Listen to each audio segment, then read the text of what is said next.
మీ business ని develop చేసుకోవాలని అనుకుంటున్నారా? అయితే వెంటనే సంప్రదించవలసిన ఫోన్ నంబర్ 7729969299. వైసీపీ అధినేత వైఎస్ జగన్ 2024లో తన పార్టీ దారుణ ఓటమి తర్వాత కొంతమేర ఆయనకు కనువిప్పు కలిగినట్టు కనిపిస్తోంది. తన 5 ఏళ్ల పాలనలో చేసిన తప్పులేమిటో ఒక్కొక్కటి తెలుసుకుంటున్నారు. కేవలం సంక్షేమ పథకాలు ఓట్లు తెచ్చి పెట్టవని, బటన్ నొక్కితే ఈవీఎంలలో జనం బటన్ నొక్కరని జగన్కు జ్ఞానోదయం అవుతున్నట్టు కనిపిస్తోంది. కేవలం తాడేపల్లి ప్యాలెస్కే పరిమితం కావటం, నేతలను ప్రజలకు దూరం చేయడంతో పాటు వాలంటీర్ల వ్యవస్థతో తాను కొత్త వ్యవస్థను తీసుకువచ్చానని భ్రమలో ఉన్నానని అర్థమైనట్టుంది. కేవలం నగదిచ్చినంత మాత్రాన ప్రజలు సంతృప్తి చెందరని, వారికి అభివృద్ధి కూడా కావాలని వైఎస్ జగన్కు క్రమంగా బోధపడినట్టు తాజా పరిణామాలను నిశితంగా గమనిస్తే తెలుస్తోంది. ఇక పార్టీకి పట్టుకొమ్మలైన కార్యకర్తలను దూరం చేసుకోవడంపై కూడా జగన్ అంతర్మథనం చెందుతున్నారని ఇటీవల పరిణామాల ద్వారా స్పష్టమవుతోంది.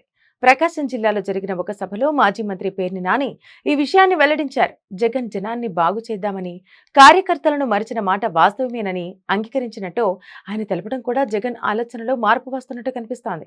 ఎందుకంటే మొన్నటి ఎన్నికల్లో వార్ వన్ సైడ్ జరగడానికి కార్యకర్తలు పట్టుదలగా పనిచేయకపోవడం కూడా ఒక కారణమని ఆయన భావిస్తున్నారు.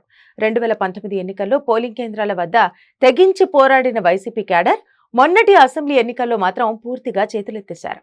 చివరకు తన సొంత జిల్లా కడప నియోజకవర్గంతో పాటు తనకు పట్టున్న రాయలసీమ ప్రాంతంలోనూ దారుణ ఓటమికి కారణం ఇదేనన్న అభిప్రాయం ఆయనలో కలిగిందనే అంటున్నారు. తాను జనంలో లేకపోవటం ఒక కారణమైతే, కార్యకర్తల మనోభావాలను పక్కన పెట్టడం, ఎన్నో త్యాగాలు చేయడంతో పాటు ఆర్థికంగా ఎంతో నష్టపోయారు.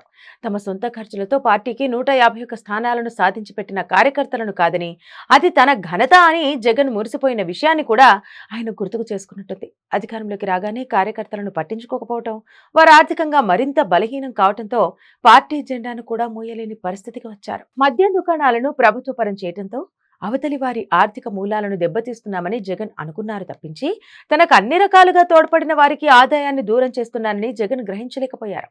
ఎమ్మెల్యేలకు నిధులు కూడా ఇవ్వకపోవడంతో కార్యకర్తలకు వారు కూడా ఆర్థికంగా చేయూతనివ్వలేకపోయారు.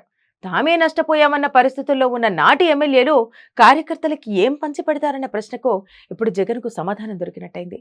అయితే జగన్కి ఎందుకు క్యాడర్ అవసరమో ఇప్పుడు అర్థమైనట్టుంది.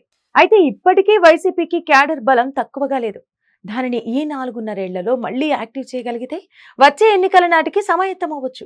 అలాగే ప్రస్తుత ప్రభుత్వం తప్పిదాలను ఎండగడుతూ క్యాడర్ను ఉత్సాహపరుస్తూ ముందుకు తీసుకెళ్తే మళ్లీ అధికారంలోకి వచ్చినా ఆశ్చర్యపోనక్కర్లేదని విశ్లేషిస్తున్నారు. మరి జగన్ ఎప్పటికైనా తేరుకుంటారా?